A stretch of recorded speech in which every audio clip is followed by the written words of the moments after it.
how it works. Yeah, just across it works. Yeah, how it.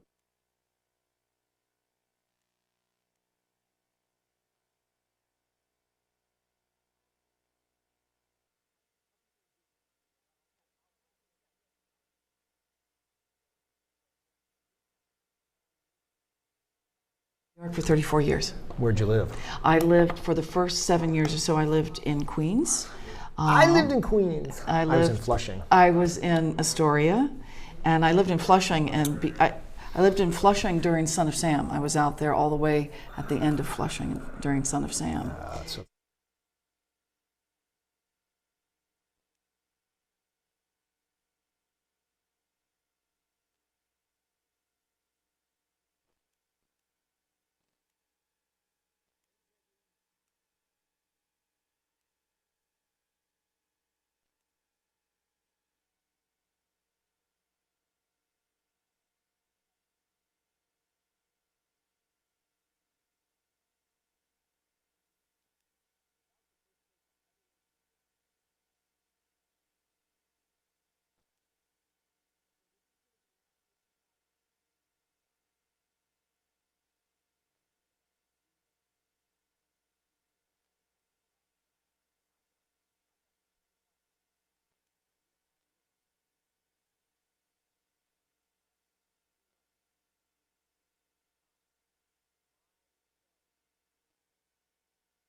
Hi, this is Eric Durek, and welcome to this edition of TV Santa Barbara and TV Santa Barbara Forum, where we talk about business issues and we talk about things that are pertinent for today. I am today's guest host, and our guest today comes all the way from Los Angeles area, and I'd like to introduce the audience to Deborah Babar, who is a retired book publishing executive who worked in the East Coast for a while, and she's now involved in community organizing for the health and medical freedom groups throughout the South Coast. A key focus of Deborah's is what's called the Private Membership Association, or the PMA. It really is the cornerstone of what we're going to be talking about today. So we want to dive into what is a PMA, how it works, and how people can actually join. So Deborah, welcome to the show today. Thank you very much, Eric. Thank you for coming well, you came up from Thousand Oaks, right? Actually, not Thousand Oaks, not quite so far, but Port Hueneme, Well, surrounding still nearby community. community, but not Upper State Street like Correct. some people do. Yeah, so Correct. it takes a little bit of time, and I really appreciate you coming up to the studio. So when I was here, when I was guest hosting 2 weeks ago for the forum on TV Santa Barbara, I had a young man in your chair named Justin Shores, who was one of the board members of Stand Up Santa Barbara. So we were talking about medical freedom issues and where that organization is and how they're moving forward in this community. You're looking at things in a little bit different perspective, in terms of having some sort of a national change. And part of this is developing what this concept of a private membership association. And what a lot of people are going to think about is, well, that's a country club. Barack Obama's part of a, or Jack Benny or Bob Hope. Those guys were all in these private country clubs. We have some private country clubs here in Montecito. Mm-hmm. The Valley Club is a private. I don't know if it's a PMA, but it's a private club. You have to pay a dues. You have to whatever. So, how did PMAs get started? Give me sort of this historical context on where these organizations came from. So actually, PMAs preceded any of the more commercial things that we know of today, like the retail store, the outlets you're going to see on the streets, mm-hmm. The dry cleaners that you have, because what's key here is the word private. So right. Private membership associations operate in the private domain of commerce, not in the public domain of commerce. So your notation or your note about the elite, it's true. The elite of the elite use private membership associations and private commercial contracts right. to keep their business away from prying eyes. Like private jet corporations. 100%. That's probably one of the best things. It's a private jet. That's why they call it a private jet. Yes. The distinction here is, and perhaps the best way to start this conversation, because it took me about 1.5 years to kind of wrap my head around what this is. Private contracts amongst people or between people have been going on since we started walking the face of the earth. So the concept is as old as mankind. Right. In the context of our country, we have our Declaration of Independence, and we have our Constitution. 1770s, the Constitution 1781 or whatever. 1787, and the Bill of Rights. Right. But what's important about those are our founding documents that frame everything else that we are operating in today in terms right. of our public engagements. What a PMA is, it's a business entity, just like an LLC, only it's in the private domain, not in the public domain. So the documents for the PMA are key, the founding documents. Okay. So our Declaration of Independence is to our country what the Articles of Association are to a PMA. Our Constitution and Bill of Rights are to our nation what the bylaws are to a PMA. Okay.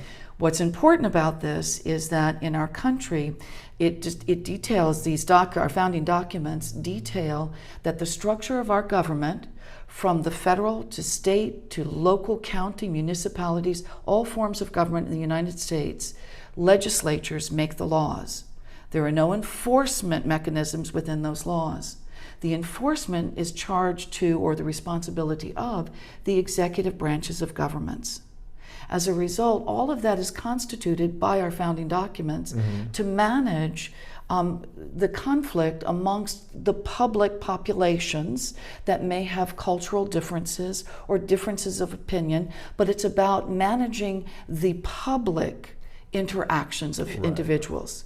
So you can become an LLC, in which case you ask for a number or permission from the state to operate as such. Or you pay a fee, like you would with an S Corp or a C Corp or anything else. And what you do with that's like a mini contract. When you do that, there are decades, in some cases millennia-long precedents of you behaving a certain way because you ask permission from the state to sell widgets. And this right. is how you're going to sell widgets. Right. So within that is the rules, regulations, and agencies the executive branches of government, in this case the state government, has instituted to ensure that the laws are enforced.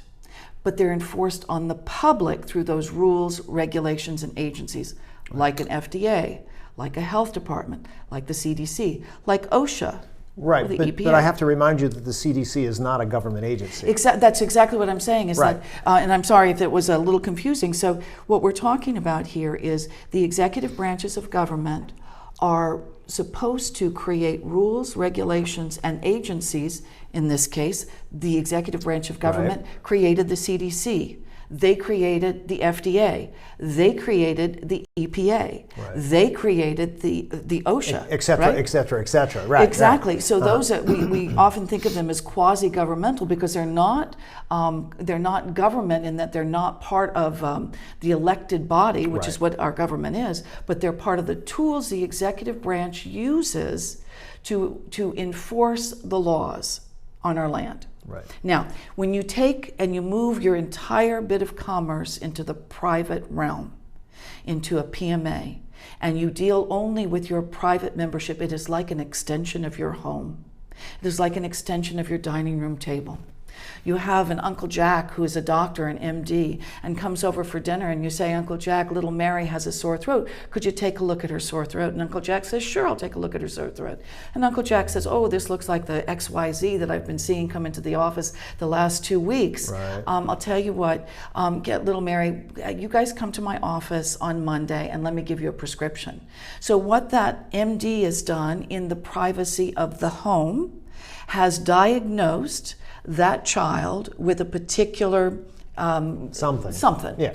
And now what that MD has done in the privacy of the home has said, I'm going to suggest to you that you come to my office where with you wearing my public hat, my licensed MD public hat, I will give you a prescription. Right. Because in the state of California, you have to be a licensed MD to give prescriptions. Right. And here's kind of where, I've got a series of questions, Sure. but I'm gonna hop, skip, and jump during this conversation. So let's talk about that medical license. Mm-hmm. That doctor, that student goes to medical school, and then they do a residency program, and then they sit for the state boards. So the state of California decrees that they have a license.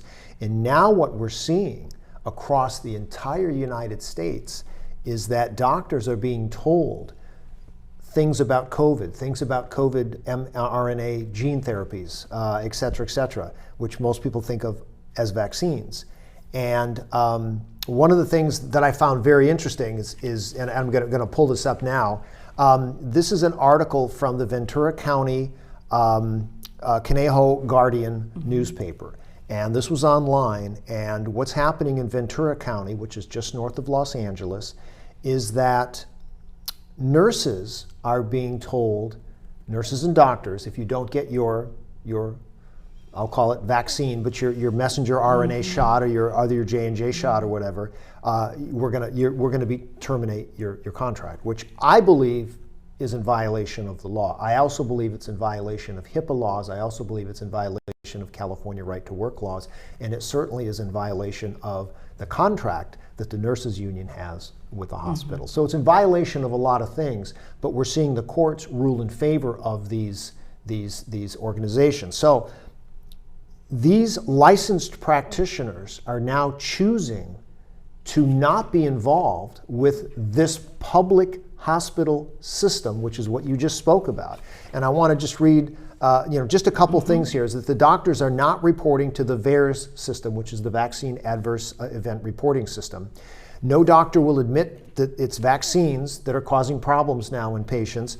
They won't make a VAERS report. So they're no longer testing people for COVID. Rather, they begin testing those people who are symptomatic with shortness of breath, for example, and those who are unvaccinated. So why aren't they concerned about natural immunity? One of the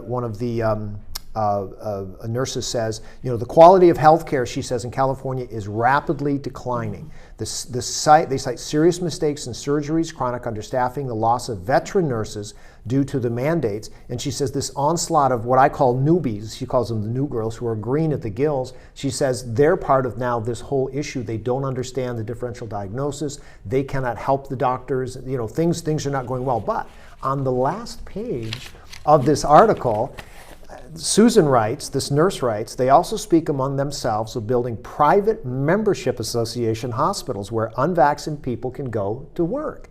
Quote, people are getting smart. They're going to create their own separate parallel system, Jennifer says.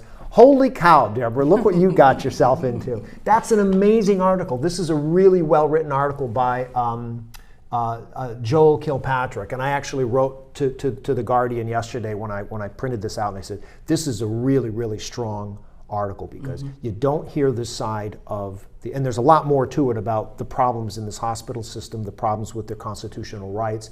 I think there's 6 nurses that they quote in here. 2 of them don't give their names, but they give a little piece on all of them, and they're all talking about the quality of care. But I found it very interesting that they're now looking at PMAs for hospital services. I find that fascinating. So my next question is that you've come on board with PMAs because you don't like what's going on with the things that the state government's doing with Joe Biden mandates for all of these people, and he's trying to just basically say everyone who's got over 100 employees, well, you all have to. No, you don't. So give me an example of how this overreach is. I mean, we all know what is being affected, people anywhere. But how can a PMA help mitigate the situation we find ourselves in right now? So the key here to understand is, what is jurisdiction? So yes. In jurisdiction is everything. And by the way, one of the key founders of the Conejo Guardian is a friend of mine for years. And so we've been having this conversation about PMAs for a while. So I'm not surprised, of course, that it appears in the paper. And so what we have here is, in the public realm, there are public laws, and that's what they're called, which are again used to manage the relationships and the interactions of the public with itself. Okay. We move it into the private realm, like in a private hospital. The private hospital, as a PMA, serves only its private members. It does not serve the public, and therefore it is not under the jurisdiction of the public rules, regulations, and agencies.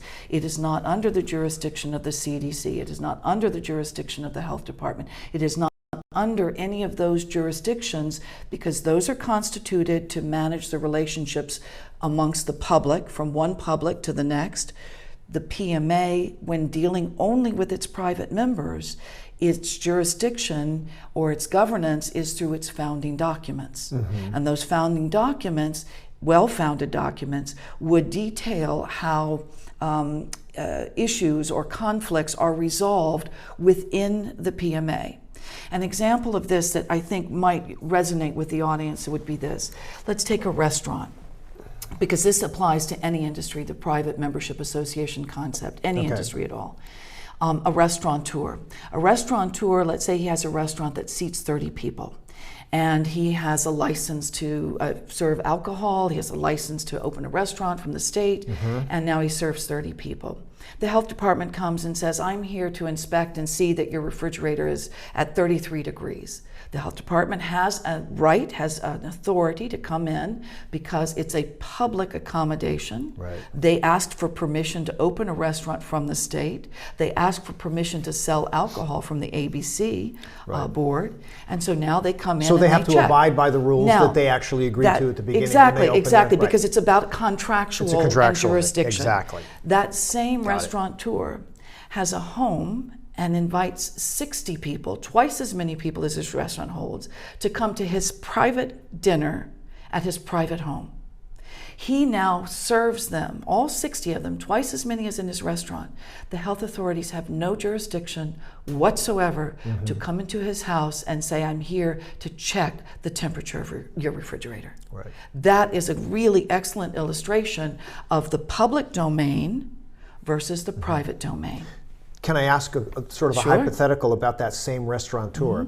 Let's say that he wants to become a PMA, but people from the public come to his restaurant. How would that work if he's a private membership, like a country club? And that's let's kind of go back to the elites here. Country clubs have restaurants. Restaurants, in some instances, may have to have county health department things in terms of meat, spoilage or whatever. Some weddings is another example, a private wedding. And I know a lot of people who get sick at, not a lot, but there are people who get sick at weddings because the ice is bad or the shrimp has not been served properly or whatever. But those are sort of incidents or description of a private organization, a private wedding. But if this restaurateur wants to be a PMA, but still be open to the public, is there a conflict of interest there? So yes, there is. Okay. There is a conflict of interest, and that's where the protection for your PMA members and you as the owner of the PMA is that you serve only your private members. Like the country club restaurant. So for instance, the individual who has a private home and serves 60 people, Right. private guests, but also then rents their home to any public entity that wants to come and use it for an event, they then are they're dipping in both sides. There's right? a liability issue there. There could be a liability, but Right. if they remain within their private membership, the liability, all of that is addressed within the PMA founding documents. Right. It has nothing to do with the public whatsoever. So let me give you an example Sure. again with the restaurateur. You're in a country club and you have a wedding. A lot of the people coming to the wedding are not members of the PMA, but they're guests of the PMA. So you circumvent some of that liability because the member and their guest, as part of your founding documents, that means you can have a wedding there. You will have non-PMA members, but they're guests of the association. So in essence, for that event, they are part of the association. Well, that could be one. Am I correct? I mean, you are touching on an area that needs to be addressed within the founding documents. Right. Now, the founding documents, in the same way that you have a business or an organization, a community organization, in the same way that you can modify those, you can modify your documents for the PMA. Right. All of that is addressed within the PMA. So in your particular example, let me actually offer a little something else that's a real life example. Okay. At a recent PMA meeting, introducing it to more businesses, there was a supplement manufacturer who was there. And the supplement manufacturers... Like vitamins and protein powder. Yes, Okay. exactly. Okay. A major customer of this supplement manufacturer is GNC. And the question was, does GNC have to be a member of my PMA? And the answer is yes, because you're a manufacturer of supplements. Your customer or your member customers are your distribution network, and that would include GNC. So GNC would, but GNC's customers don't have to be members because GNC is your member distribution, Right. but its customers are not your end product. Exactly. And similar to that is, because the next question was, what about my supply chain? Does my supply chain also have to be members of my PMA? And the answer is no, they do not. Because what's important here is your founding documents detail what you're going to do, how you're going to serve your members, or what product you're going to create for your members. As long as that is what you are doing, that is all that has to be part of your PMA. Okay, and I'll come back to the country club restaurant. They get their food from a national chain, but the food they're serving their members is what we're concerned about. And they've transformed that food, and it's that transformation of food to their private members that Okay. gives them Got it. their protection, Right. and gives the public no authority, no jurisdiction. Right. over And I get it. I mean, I'm sort of in my mind going through that when I've been to the such and such country club, when I've been to, another private event, and the way they cook their food, et cetera. So this is all starting, I'm trying to sift the sand through the hourglass here because I think this is a very, very important subject because the rights and the liberties in Americans in 2 years have deteriorated to, and people in America, they don't understand because unless you have relatives like I do who left Czechoslovakia in the 1920s, or you happen to be Jewish who have grandparents who were in a concentration camp, or who were in Poland, or who were in Bulgaria, who were in the Eastern Bloc countries where the amount of call it tyranny, but oppression on them from government agencies was pretty hard. And I have a woman who works with my company who's from Soviet Russia, and she came here to Santa Barbara 20 years ago. And she remembers as a child in the 70s, she would see these things, and she understands. And a lot of people back east know their government lies to them, whereas here in America, we're getting fed this information from the Centers for Disease Control. And to me, people are sort of jumping on this stuff hook, line, and sinker, as opposed to actually looking at things. And I don't want to get into medical data or this, that, and the other thing. I want to stay in the confines of the PMA, and part of it is how does the PMA get us out of this. So finish your thought. So what I would remark on there is one of the reasons why we Americans have been so trusting in our government is because our government, it's the only kind in the world, is by the people. By the people, for the people. What has happened is that we as a nation have long ago lost the training that we need for self-governance. But we've trusted in the government, and that's a legacy thinking that we've had for a long time, because we make the assumption that the government, because it's us, is doing the right thing. Because most people want the same thing. Most people are good. And human nature is you project yourself and your frame of reference onto others. So we good people in the United States, in America, we good people say, our government is good because we are good, because our government is an extension of us. What we are coming up against is we've started to discover that while we were busy taking care of ourselves and our families, our governments and bad actors in our government, I don't care, it has nothing to do with party affiliation, but bad actors in our government have been busy consolidating a grip on the governing mechanisms. And what the PMA does is it helps restore the private supremacy that our country is based on. Private property, private individual responsibility. Private contracts. Private contracts. That is what our country was founded on, and is what made us different than any other nation in the history of the world, is that kind of pentultimate, that ultimate privacy of person that directs us to understand that our inalienable rights come from God. And as a result of that, it flows down that the privacy to our person, our bodies, our children, our families, our homes, our private contracts, our private negotiations, that is what our country was predicated on when it's in its founding. That's what our founding documents illustrate, and were developed to prevent the government from doing what the government is doing today. So the reason for PMAs, and the reason for PMAs writ large in our country, is that we need to continue to provide services to people, health services, medical services, food services, distribution services. We need to continue to live while we bring the governing bodies back to heel and become once again a government of the people, by the people, and for the people.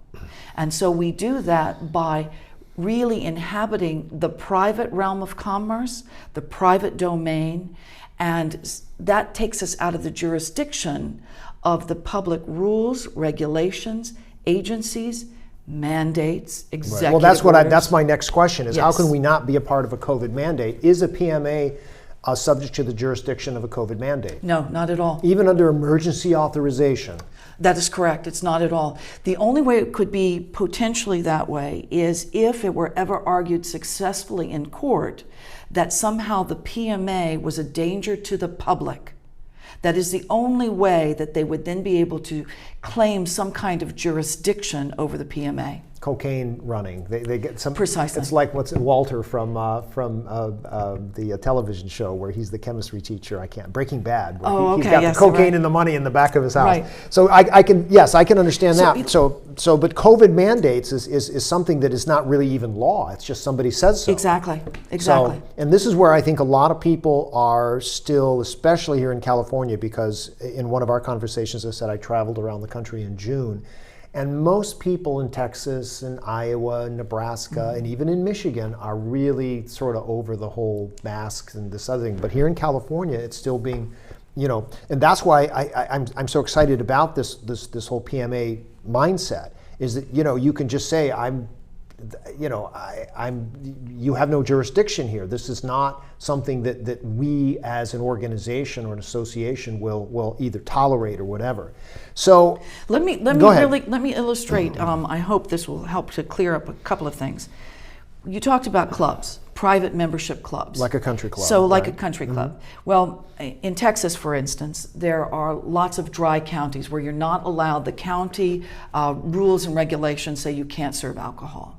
The state says you can, but the county, the local government says you cannot. Okay. So you have a private club that serves alcohol It's private, so it's able to serve alcohol. Your public restaurants in that county cannot. All right. Now, if a private member who is 16 years old goes into that private membership club and drinks alcohol, leaves that private membership club and gets into an accident in that dry county, the police, when they come to investigate, they say, where did you get the alcohol? This is a dry county. You can't get alcohol in this county. The 16-year-old says, well, I got it at the private membership club I'm a member of. Now you have broken the law because you're not allowed to serve minors alcohol. Therefore, anywhere, so it doesn't matter if you're in a, right. Therefore, the jurisdictional protection you had in your private membership club is gone. It's null and void because you broke right. the law, because right. you cannot break the law. Now you take that same example, and now the person is 21. That person goes out and gets into an accident. The police investigate, and the police said, where did you get the alcohol? This is a dry county. You're not allowed to drink and buy alcohol in this county. And the 21-year-old says, I got it at my private membership club. The police go, oh, well, then you're under arrest for driving under the influence. But they have no jurisdiction, and there is no retribution, blowback, or anything against the private club okay. because they did not break the law. Mm-hmm. You did as the individual, right. getting behind the wheel of a car knowing you should not be driving. So the rules, bylaws, and regulations of a private membership association can only go so far in terms of criminal intent. Like you say, the person driving under the influence is a criminal intent, no matter, the 16-year-old, no matter if it's a dry county or not. That's just against the law. Correct. But then it begs the question, why is it against, because she's out of the jurisdiction now of the PMA? Because this is a jurisdictional thing. Once she leaves the private membership club, she's not under the jurisdiction. And is she 16 or 21? 16. So at 16, when she leaves the PMA, the PMA should never have served her anyway.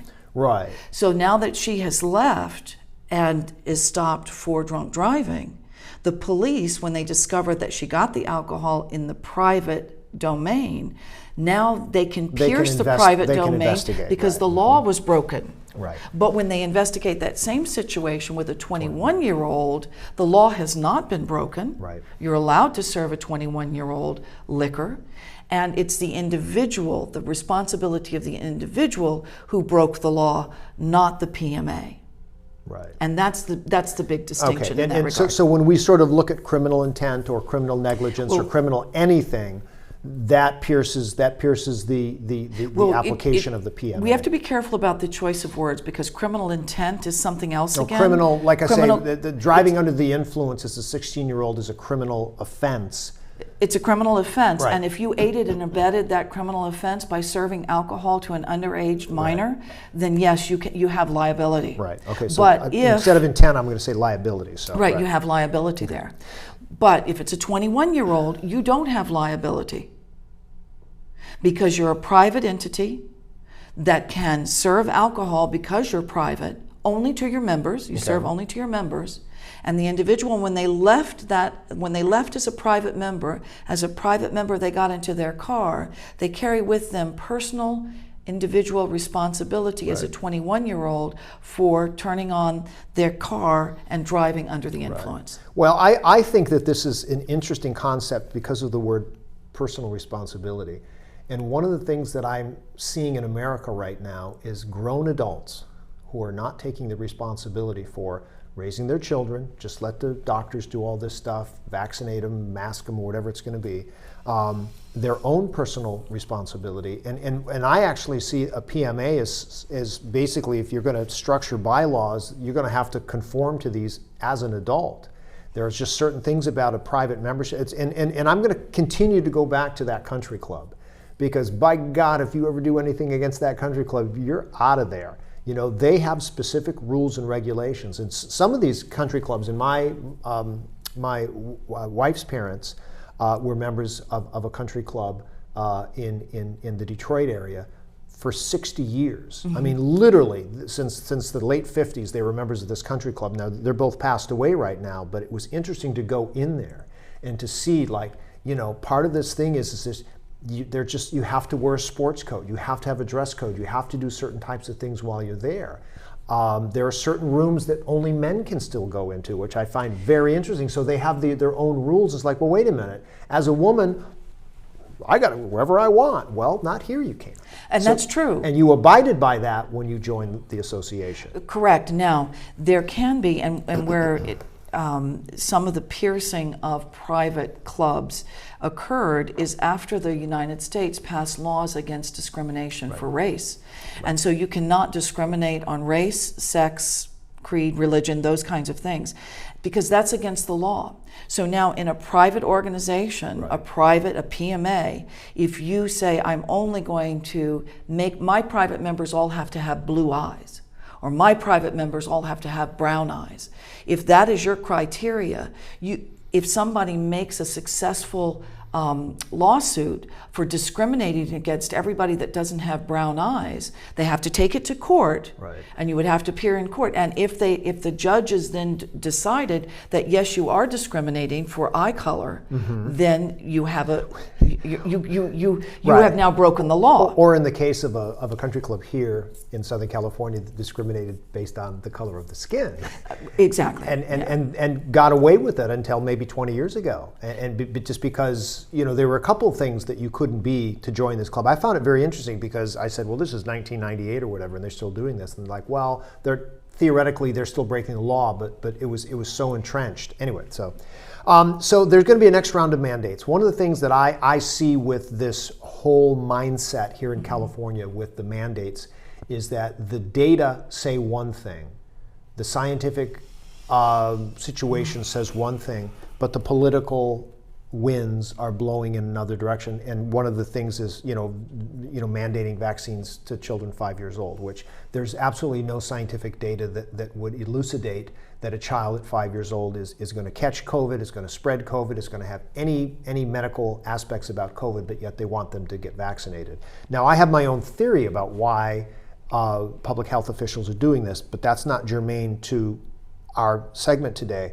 But if they're lulling people into complacency and then they're going to make a bigger push to laws and mandates, how does a PMA sort of get us out of that? Now, you've answered part of it, but like a family, can a group of parents from an elementary school be a PMA? Yes. Okay. 100%. And can they send their kids to the public school and say you're not vaccinating them, or is that a different? No, they have to because send them to a private school. It has to be so they can be correct. Okay. Correct. You can't have it both ways.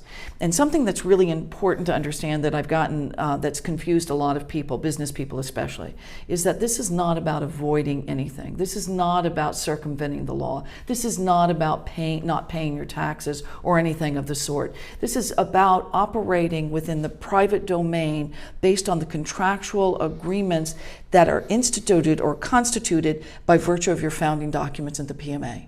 And because it is private, the public, rules, regulations, agencies, and so forth, do not have jurisdiction over the private enterprise any more than they have jurisdiction over your private home. Right.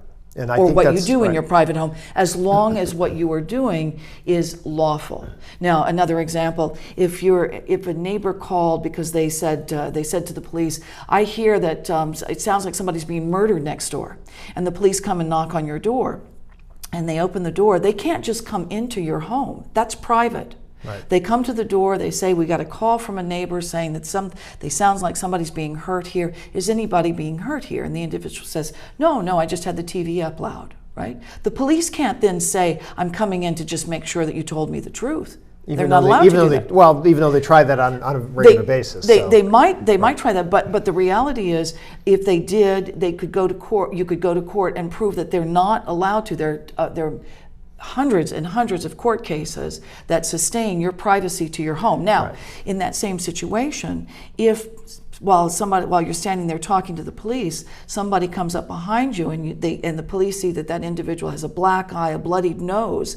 Now they've got reasonable suspicion. And the police say, excuse me, but have you been injured? Did this person assault you? If that person says, no, I fell down the steps, the police again have no authority to come in. Right. But if that individual says, yes, that person standing there assaulted me, now the police have a reasonable suspicion that you've broken a law because you're not allowed to assault another person, and therefore can provisionally take you into custody based on that. And then the rest of it will play itself out. But up until that moment, they could not, because they're not allowed to pierce the privacy of your home any more than they're allowed to pierce the privacy of your PMA. I'm going to move on to a couple other questions Sure. here, but I really want to sort of reiterate here that we're about a little more than halfway done with the interview, is that we're talking about privacy. We're talking about Fourth Amendment, and you can say that the Fourth Amendment says this, but in a world of high technology right now, this is one of the things that Catherine Austin Fitz says. She's the leading economist. She was in the Bush administration. She says because of the high technology world we live in, our phones, our cameras everywhere, listening devices, Siri, all these kind of things, they're spying on you all the time. You may not understand that you are willfully giving up your Fourth Amendment rights, but as you get into a private membership organization or association, that PMA actually guarantees those rights for you as long as you abide by as long as you're not breaking the law. As long as you're not breaking the rules and regulations of the PMA. Correct. So an example to stay with that, if you were in a medical PMA and you were seeing a medical professional, MD, and the MD, now in California, you can't give a prescription unless you're a licensed MD, right? So now in that particular situation, this doctor, this MD, is licensed, but that MD is seeing a patient and is doing everything for that patient, consulting them with them on their health, describing this, that, and the other, making recommendations about how they might address their health and so forth. If there are some hidden camera that is there and somebody takes a picture and in this private member setting, the MD says, now I'll give you a prescription, that could possibly pierce the privacy piece of it. But now if that MD there says to you, so I need you to come by my office next week, wherever that office is, come by my office and we'll get you set up with the additional paperwork that you're going to need. Well, now you as the private member of that PMHA, Private Member Health Association, you have gotten your consultation with that doctor for your health. You go away with information about how you're going to treat that condition, whatever that condition is. You go home and you say, I'm feeling so much better, I'm not going to go to the doctor's office and get a prescription because I don't think I need it. Or you say, I'm really glad that I've got that appointment at the doctor's office to go get that prescription for whatever, because I really think that'll help clear this up. Now you go to the licensed MD's doctor's offices, which is licensed by the state, and now that same doctor who saw you in the PMHA, that same doctor now issues you a prescription within the confines of the public domain. And now you take that prescription and you get it filled. Okay, so one more question about this, the medical aspect. In a PMA, I am a naturopath or I'm a chiropractor, and I have a device, or I have a treatment modality, or I have a diagnostic criteria that a person comes to me, and let's just say that in my private membership association, I have a practice that uses the AMP coil, which is a electromagnetic frequency, sort of like the Royal Rife treatment, and I say I can cure cancer. Who's coming after me? You can do that in your PMA if you are dealing only with your private members. Nobody is coming after you. In fact, one of the things that sometimes helps people to understand better what we're talking about is if you wanted to get a list of businesses in California, you can go to the Secretary of State's office and get a list of LLCs, for instance, or S-Corps. You cannot, there's no clearinghouse for private membership associations because they are not required by virtue of their bylaws and articles of association. They don't have to register anywhere. So there is no place for you to go and get a comprehensive listing of PMAs. So the medical community, so first of all, medical licensing in the United States did not begin until after the Civil War. Prior to the Civil War, when we were still largely an agrarian country. Prior to the Civil War, if you wanted to put a shingle out and said, I'm a doctor, you could do that. And if you treated people and they got well and they really liked you and word of mouth gave you the business and you got lots of business and you treated generations, you were a doctor. You were a doctor. It was only after the Civil War, when there were large concentrations of culturally different public people coming together in urban areas, that gave rise to certain rules, regulations, agencies like the American Medical Association or the state boards. Right, and a lot of that happened right at the turn of the century with the Flexner Report and the Rockefeller Foundation. Same thing is true of attorneys, same thing is true of, in some ways, of marriage licenses. So all the licensing really began in earnest in this country after the Civil War. In the 1870s is really where it started to accelerate, and then it really, came to the fore over the next 2 generations or 50 years. Okay, so next question. What is the difference between a PMA and a private education association, a PEA? They're one and the same. The PMA, people are referring to them to PEAs now because that describes, it's more descriptive of the type of private association that it is. So is a PEA or maybe a private medical association or a private sports association or a private country club association all part of the PMA moniker? Yes, it's all part of it. It's not even a subset of the PMA. PMA is actually the descriptive words for the kind of constitution or the kind of collection of individuals who have agreed as members to have a certain set of rules and regulations that they will abide by within their membership. Right. So it could be a PEA or any other type sports program or something like that. PSA, yeah. Okay. The key here is prostate-specific antigen. No, just the key here really is private members. Associations serving private members. Okay, excellent. Now, I want to talk a little bit about and I've been watching. You and I have spoken on the phone. I'm really trying to dive into this thing, and I was watching the Freedom Angels do a series of interviews with a man named David Edwards, who seems to be one of the authorities on PMAs on the internet, especially on YouTube. And he got to talking about tax filings and bank accounts and unincorporated businesses, 508s and all these kind of things. And I have been very much interested in the tax structure in the United States for a long time. Before I went and worked for a quasi-government agency for 17 years, I was really interested in why certain people don't pay income tax.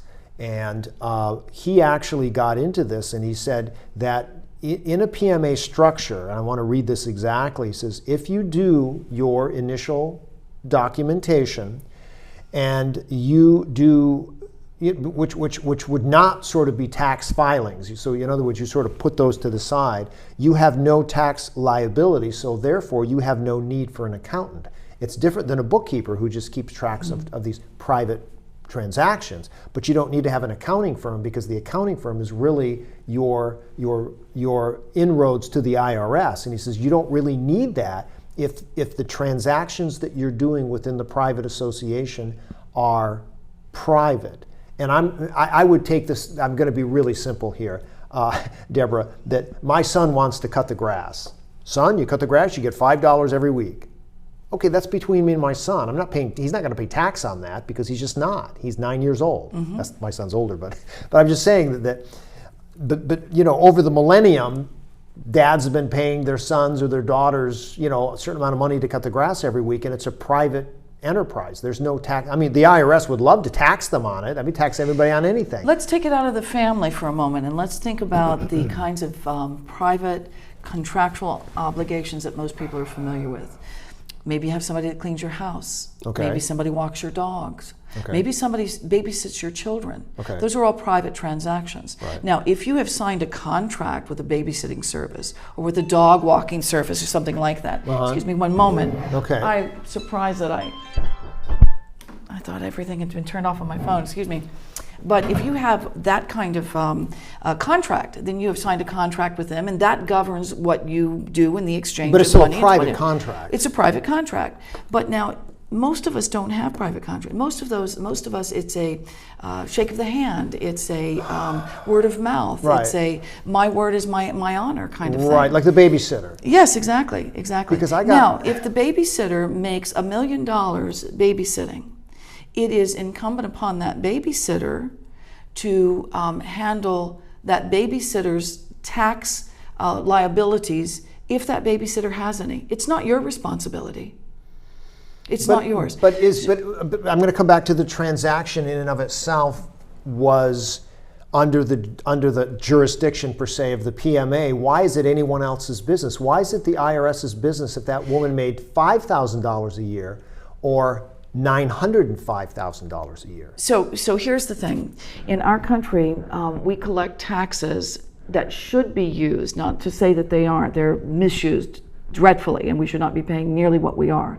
But taxes originally started as a function of being able to pay for those things that the public mutually uses: interstate highways, country roads, any infrastructure, bridges, so forth. That's what they're supposed to be used for, right? That kind of thing. They're not supposed to be used for all the other things that have been out there. So why do some people not pay taxes? Because they can afford to hire people that help them understand IRS code sufficiently so that they can not avoid paying taxes, but they can legally pay only what they are required to pay. So now in a PMA, it's not about avoiding taxes. It's a business entity. If your business entity is a church or a 508c1a, a religious connected PMA, then that has the same kind of preservation and taxes that a 501c3 would, for instance. But if I'm running a business as a PMA, if that business is for profit, you are responsible for the tax liabilities of that for-profit entity, that PMA entity, in the same way you would be for an LLC.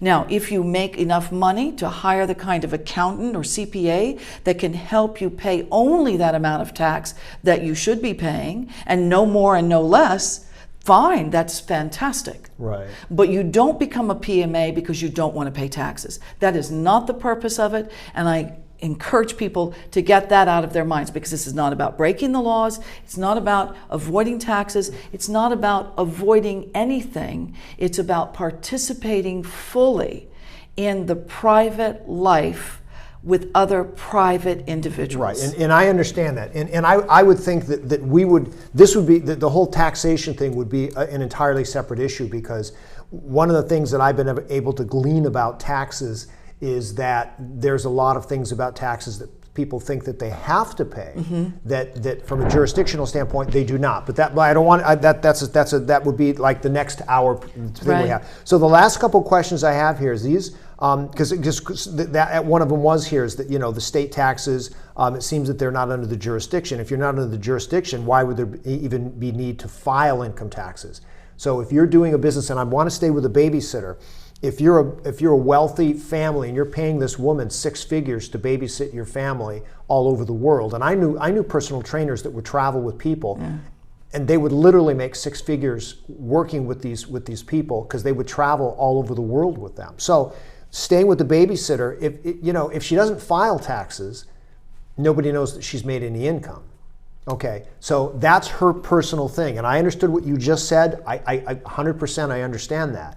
But under the domain of a PMA, if I paid that young man $5 to cut the grass, is there a liability issue to the IRS the same as that babysitter who made $250,000? So it depends on how you've got your PMA structured. So for instance, in some PMAs, you pay only 1099s. Right. And as a 1099, the tax liability is based on that individual. You don't pay payroll taxes because that's not your responsibility. Exactly. So that's how some people sometimes get a little confused about it. Right. So when you say don't pay taxes, it may be that you're no longer having to pay payroll taxes. You're not paying Social Security because it's not on the PMA to do that because you now have 1099.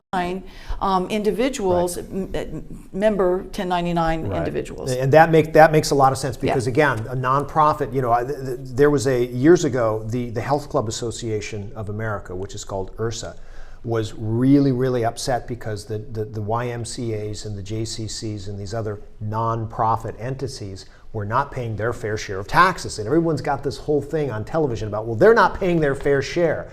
And a friend of mine who worked in a hospital said, yeah, we're a nonprofit hospital and we don't pay property tax, but we pay everything else. And for them to say that we're not paying our fair share is crazy.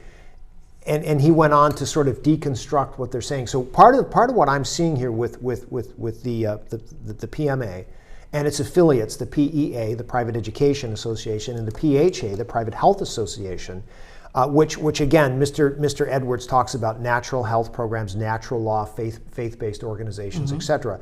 And that when we're looking at this whole deconstruction of personal health right now under the whole vaccine mandate, under the PHA, the Private Health Association, they don't have any jurisdiction to do that as well. And I think that's a very powerful thing because a mandate is not law. And really, under our current structure, people really don't have to obey this. But the courts are now ruling for companies like Southwest Airlines that their pilots association, they all have to get vaccinated. I think that the judges right now are breaking the law. But if the pilots were in a private member organization as well as being in a union, would the parent organization, Southwest Airlines, still have the same ruling? They couldn't even take them to court, could they, if they were PMA? Well, again, what that sounds like you're describing a little bit of like a PMA union for Southwest pilots. Not exactly. They're already in a union. So there is actually Freedom to Travel Alliance, which has begun. I'm a member. Which is, and as am I. They don't yet have the planes, but here, if the pilots became a PMA and they got aircraft and they made contracts with private individuals to land on their private property, they would be able to do that. They would be able to fly, they would be able to take people, because now they are not operating in the public. They did not ask permission, they did not get a license from anybody. The PMA itself has its own documents and how it's going to be resolved. They have private contracts with private individuals and entities for landing in private places, so they're not landing on airports that are made with public funds. So they're not going to be subject to the public jurisdiction that paid for those public public funds. And this is where I see and I want to kind of this is the last thing because we've just got about 4 minutes here. We got about one more question. Is the pilot thing is very interesting because under the laws of the Constitution, Americans have the right to travel. A lot of people, when you get your driver's license, say, "Oh no, driving is a privilege. It's not a right."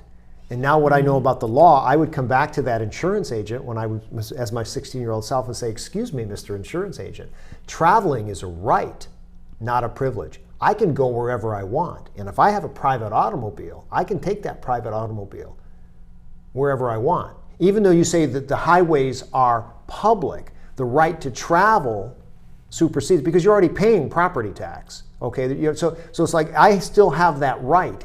And there's a lot of things that David was saying in his videos about if you're stopped by the police, or that's another issue. But I really, the whole thing about the Freedom Travel Alliance and private airports, in that you probably can't fly a 747 into a private airport, but you can certainly fly a Gulfstream or a Citation. Or like these private. There's the private airline called JSX, which is Jet Suites, and they fly now. And you can actually become a member of that organization. It's like a PMA, where you pay a certain membership fee to be in JSX, and then you pay for every leg that you travel on. Except that I suspect that they have been licensed in some state to be a business, and as a result, they would be subject to the jurisdiction of those state entities. Of those, yes, exactly. Okay, well, that might be. You're right. And two, if they have taken federal money. So once again, if you take money from If the PMA, if your health PMA took money from the federal government or the state government or the county government to build the facility, then you have now dipped into the public, and your PMA is no longer strictly in the private realm. However, a PMA can contract with a public entity, and that lease, that public entity's lease, as long as there was nothing in that lease that said you as a PMA have to abide by everything that we ever say, then it's those governing documents, those contracts that govern the relationships that go on and what happens. Right. Nothing more and nothing less. Yeah. So we touched about health. We touched on things about the structure of a PMA and education, and then we ended up here with restaurants. We ended up in airfare, because airfare is going to be airline travel is going to be, I think, the crux of this entire COVID mandate, is that they're going to try to stop people from flying on airplanes. And interestingly enough, at this time last year, there were about 500 to 1,000 airplanes parked on tarmacs in airports all over California, because this is a hub. The Boneyard and all these other places are in California. There's lots of vacated places. So it's very interesting. So that's going to be another topic. I see some of these things. So in our last minute and a half, and boy did this hour go fast, how do you fight City Hall within the jurisdiction? If you have, and I want you to elaborate, properly written founding documents, bylaws for the organization, and then you go out and get your EIN business number, you have pretty much, you're trying to get away from whatever the county, municipality, et cetera, jurisdictions in terms of finding your business, right? Right. You're moving yourself outside of the public realm into the private realm of commerce, a private domain, and you can think of it as an extension of your home. Okay. And that, I think, is probably one of the most important features. And I think it's amazing. And I really, Deborah Baber, I really appreciate the hour. I mean, we've just blown right through this. Where can people get a hold of you? What's the website? So I don't have a website, but there is a way that you can get more information. I will share with you PMA services websites that you can go to. You can send to info@values.us. rvalues.us. The letter R, values.us. All right. Well, listen. And I'll be happy to give you several different and anybody who PMAs that you sees can look this at. will have some things, in this as well. So I appreciate you being on this show. This is an amazing topic that's only going to become more of an issue for people across the United States. So for our guest, Deborah Baber, this is Eric Durack for Forum TV Santa Barbara. Thanks for watching, and we'll see you next time.